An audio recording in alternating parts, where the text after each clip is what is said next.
Dikisahkan ada seorang yang suka mengumpul-ngumpul harta sehingga hartanya banyak. Pada suatu hari dia membuat suatu makanan untuk keluarganya dan duduk di atas pembaringan. Para khodam atau pelayan yang berada di hadapannya sedang makan. Dia bertumpang kaki dan berkata kepada dirinya, "Bersenang-senanglah kalian, sesungguhnya aku telah mengumpulkan segala keperluan yang mencukupi kalian." Tiba-tiba datang malaikat maut dengan berpakaian seperti seorang miskin, lalu mengetuk pintu. Keluarlah pelayannya dan berkata, "Apakah ada keperluan?" Malaikat itu berkata, "Panggillah tuanmu kemari."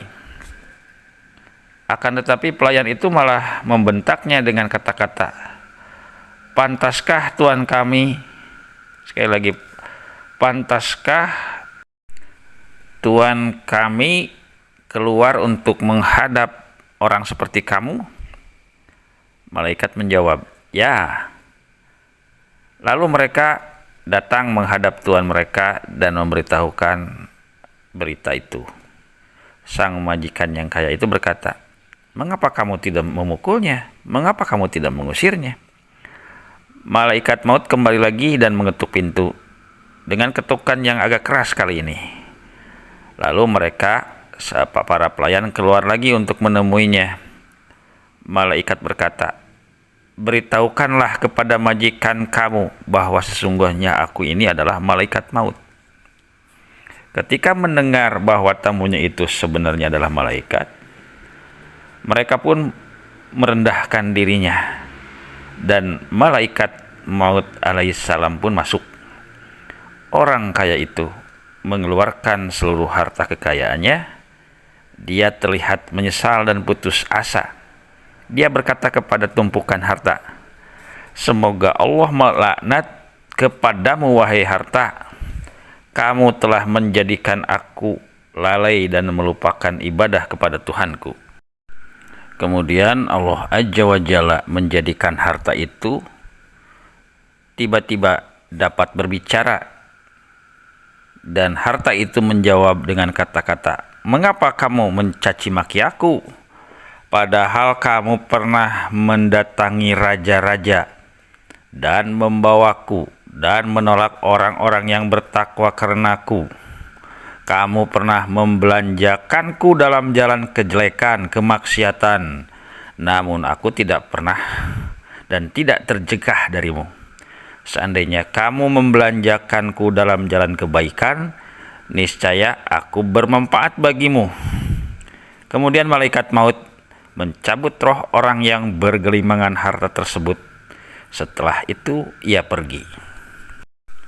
Rasulullah Shallallahu Alaihi Wasallam bersabda, "Sayati zamanun ala ummati yuhibbuna khomsan wa yansawna khomsan, yuhibbuna dunya wa yansawna uqba, wa yuhibbuna ad-duro wa yansawna kuburo, wa yuhibbunal mal wa yansawnal hisab, wa yuhibbunal iyal wa yansawnal hur, wa yuhibbunan nafsa wa yansawnallahu hum minni bara'um wa ana minhum bari'um." Rawahu Al-Hafidz Ibnu Hajar. Artinya, akan datang suatu masa kepada umatku. Pada masa itu mereka lebih mencintai 5 perkara dan melupakan 5 perkara yang lainnya, yaitu mereka mencintai dunia dan melupakan bekal untuk akhirat. Mereka mencintai gedung-gedung yang megah dan melupakan kubur. Mereka mencintai harta dan melupakan hisab, pertanggungjawaban. Mereka mencintai keluarga dan melupakan bidadari surga. Dan mereka mencintai diri sendiri dan melupakan Allah. Mereka itu jauh terlepas dariku dan aku pun melepaskan diri dari mereka. Sebelum membahas makna terdalam dan mencoba mengkorek hadis Rasulullah Shallallahu Alaihi Wasallam, kita kisahkan terlebih dahulu kisah dua orang besar sufi, yakni kisah Junaid al-Baghdadi dan gurunya Siri as-Sakoti. Kisah ini terdapat di dua kitab yang sudah masyhur, yakni kitab Hilyatul Aulia dan Tazkiratul Aulia. Pada satu petang, bertemulah Junaid al-Baghdadi dengan gurunya tersebut, yakni Siri as-Sakoti, di sebuah tempat. Mereka sudah lama tidak bertemu, maklum dengan kesibukan Junaid sebagai qadi. Beliau sibuk mengurus urusan yang bersangkut paut dengan urusan qadi. Lalu dengan rasa rindu yang sudah lama dipendam, maka sang guru Siri as-Sakoti mengundang Junaid untuk datang bermalam di rumah Siri. Dan Junaid pun dengan senang hati mengabulkan permintaan itu. Singkat cerita, mereka bertemu, lalu ngobrol, berbincang-bincang tentang keilmuan, tak terasa sampai larut malam. Kemudian mereka tidur di tempatnya dan di kamarnya masing-masing. Seperti biasa, bila kita berbicara tentang seorang yang saleh dan sufi, mereka berdua biasa bangun malam di sepertiga malam untuk melaksanakan sholat tahajud.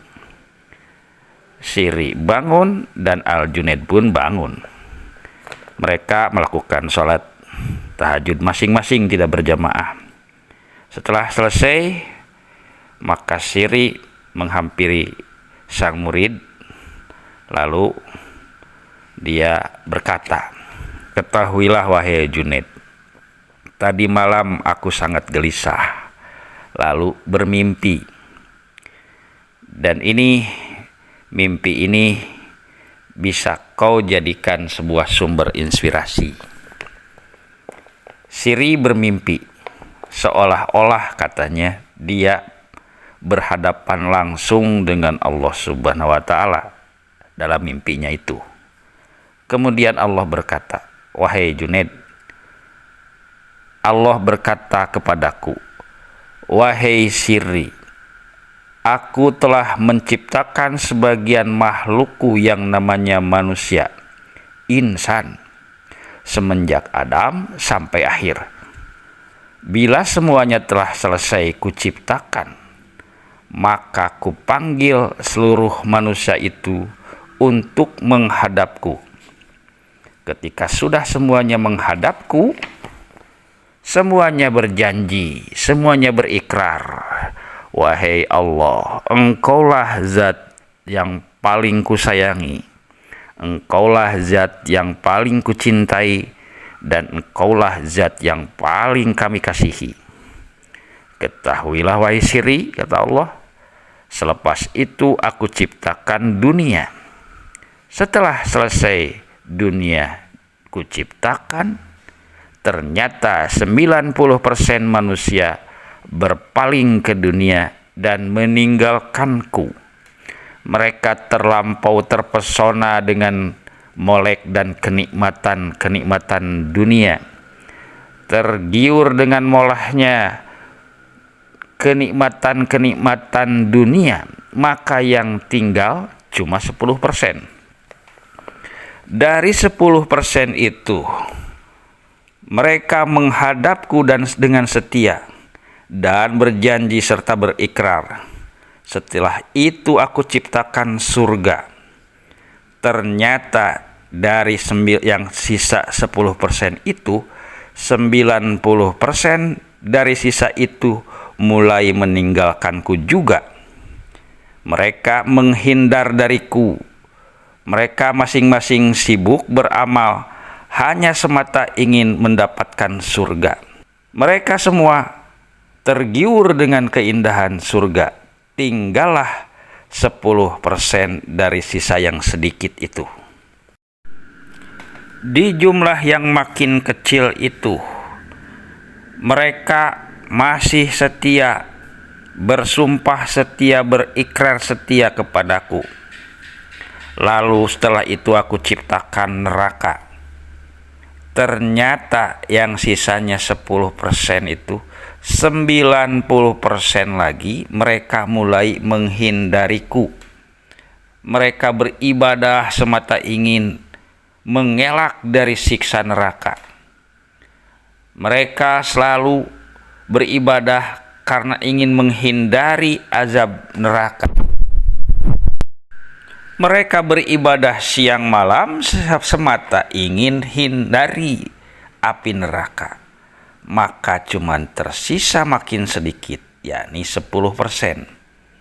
Dari yang 10%-nya lagi itu makin sedikit, mereka masih setia dengan janjinya kepadaku. Mereka masih setia dengan ikrarnya bahwa Engkaulah wahai Allah satu-satunya zat yang paling kami kasihi, paling kami sayangi, seperti halnya semula tadi. Maka setelah itu aku ciptakan ujian, bala dan musibah. Dan ternyata dari yang makin sedikit itu, 90% dari sisa tadi mulai menghindariku. Mereka sibuk dengan ujian, mereka sibuk melawan bala, mereka sibuk menahan musibah. Maka tinggallah 10% dari sisa yang makin sedikit. Kemudian aku, Allah maksudnya, bertanya kepada mereka yang masih bertahan, yang sisa 10% tadi. Wahai hambaku yang masih setia, apa yang kamu inginkan itu? Dan mereka pun yang setia itu menjawab, sungguh telah cukup bagi kami berkasih-kasih dengan Engkau ya Allah. Jawaban yang sangat indah sekali dari hamba yang setia. Lalu Allah berkata, kalau begitu, kalau itu yang kamu sekalian maksud, kali ini akan kuciptakan ujian yang kali ini lebih parah, lebih berat. Sesungguhnya bila ujian itu aku timpakan kepada gunung, lautan, atau 7 samudra, mereka tidak akan mampu memikulnya. Hamba yang setia itu, hamba yang sabar itu, hamba yang tersisa itu terus bersabar, tawadu dan tawakal, dan senantiasa berdoa kepada Allah. Dan Allah pun berfirman, wahai Siri, inilah yang sejatinya kekasihku. Merekalah yang sebenar-benarnya makrifat kepadaku. Pada dasarnya Allah Azza wa Jalla menciptakan dunia dan menjadikan dunia itu sebagai sarana mengambil bekal. Bekal hidup kekal di akhirat kelak, serta beramal di dalamnya dengan melaksanakan ketaatan kepada babul ijjah. Namun bagi orang durhaka, dunia ini serta isinya adalah sesuatu yang dinikmatinya untuk memuaskan nafsu hatinya dan melampiaskan syahwatnya, serta lalai kepada Tuhan yang maha bijaksana. Ada sebuah entry point yang diceritakan oleh Wikipedia. Ronald James Reed merupakan seorang filantropis, investor, petugas kebersihan, dan penjaga pom bensin asal Amerika. Ronald Reed lahir di pedesaan Vermont. Dia orang pertama di keluarganya yang lulus SMA, dan ia lebih mengesankan karena dia harus minta tumpangan di mobil orang untuk pergi ke sekolah. Itu setiap hari. Mereka mengenal Ronald Reed tidak banyak menceritakan hal lain. Kehidupannya sangat bersahaja dan sederhana. Reed memperbaiki mobil di pom bensin selama 25 tahun, serta menyapu lantai J.C. Penney selama 17 tahun. Dia membeli dua rumah, 2 kamar, seharga 12.000 dan hidup di sana sampai meninggal. Dia ditinggal mati istrinya ketika berusia 50 tahun dan tak pernah menikah lagi. Seorang kawan mengenang bahwa hobi utamanya adalah memotong kayu bakar. Reed meninggal dunia pada 2014 di usia 92 tahun. Barulah si petugas kebersihan bersahaja dari desa masuk berita internasional. Apa sebab? Tahun 2014, 2.813.503 orang Amerika meninggal. Tak sampai 4.000 punya harta di atas 8 juta dolar ketika meninggal. Jadi cuman beberapa orang yang meninggalkan harta di atas 8 juta. Ronald Reed adalah salah satunya. Di surat wasiatnya, sang mantan petugas kebersihan mewariskan 2 juta dolar kepada anak-anak tirinya dan 6 juta dolar kepada rumah sakit dan perpustakaan setempat. Mereka yang mengenal Reed sangat kaget. Dari mana dia dapat uang sebanyak itu? Ternyata tak ada rahasianya. Tak ada kemenangan lotre atau warisan besar. Reed menabung beberapa pun yang bisa ia tabung dan menginvestasikannya di saham blue chip. Dia kemudian menunggu sampai puluhan tahun. Selagi tabungan kecil berlipat-lipat menjadi 8 juta lebih. Itu saja. Dari petugas kebersihan ke filantropis. Beberapa bulan sebelum Ronald Reed meninggal, laki-laki lain yang bernama Richard masuk berita. Richard Puscon sangat beda dengan Ronald Reed. Puscon eksekutif Merrill Lynch, lulusan Harvard, bergelar MBA, berkarir begitu sukses di bidang keuangan sehingga bisa pensiun pada umur 40 tahunan untuk menjadi filantropis. Itu dilontarkan kepada hakim perkara kebangkrutan pada 2008. Pertama, rumahnya di Palm Beach disita. Pada 2014, giliran rumah mewahnya di Greenwich. 5 bulan sebelum Ronald Reed mewariskan hartanya untuk derma, rumah Richard Puscon, di mana para tamu mengingat asiknya makan dan dansa di atas atap transparan kolam renang dalam ruangan, dijual dalam lelang barang sitaan dengan nilai 75% taksiran perusahaan asuransi. Ronald Reed sabar, Richard Puscon tamak. Hanya itu saja yang membuat perbedaan besar dari keduanya. Dari kisah ini, berdasarkan cerita tadi, manusia terbagi dalam beberapa bagian. Pertama, orang-orang yang mencukupkan dirinya hanya dengan mengambil kurang dari kebutuhan. Mereka terdorong oleh kewaspadaan dan sikap hati-hati. Apabila suatu saat meraihnya lebih dari itu, tanpa disengaja atau tanpa usaha berlebihan, secepatnya mereka mengeluarkannya lagi dan memberikannya kepada siapa saja yang berhak menerima atau mengharapkannya. Mereka adalah golongan para nabi dan rasul Allah, para shodiqin yang mewarisi mereka secara sempurna, para ulama yang mendalami ilmunya, serta para hamba Allah yang saleh dan baik amalnya yang memperlakukan harta seperti itu. Termasuk pula dalam kelompok ini para ahli juhud yang melarikan dirinya dari dunia sekalipun mereka tidak melebihi keutamaan dan kesempurnaan golongan para nabi dan rasul. Kelompok ini tidak lari dari dunia di saat mereka juga tidak menginginkannya. Mereka mengeluarkan apa yang telah masuk dalam genggaman tangan mereka sesuai dengan yang diinginkan Allah dan perintahnya. Demikianlah kedudukan kelompok pertama yang paling sempurna dan paling utama. Kelompok kedua, yakni orang-orang yang mengambil harta sekedar secukupnya mereka dari dunia ini dengan bijaksana, tanpa mencari-cari dalih ataupun sengaja memilih cara-cara yang paling ringan. Dan yang ketiga, orang-orang yang mengambil dari dunia ini lebih dari yang mereka perlukan. Kelompok ini terbagi menjadi beberapa bagian, antara lain mereka yang melakukan usaha yang wajar.